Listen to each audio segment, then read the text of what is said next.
Всем привет! В общем, ситуация была следующим. Сломалось окно.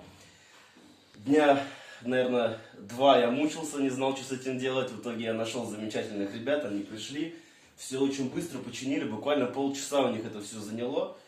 Окно работает, все открывается. Я очень доволен. По ценам это недорого, я считаю. Их работа, поэтому обращайтесь, звоните, пишите. Ребята хорошие, молодцы. Спасибо, пользуйтесь. Спасибо вам, мужики.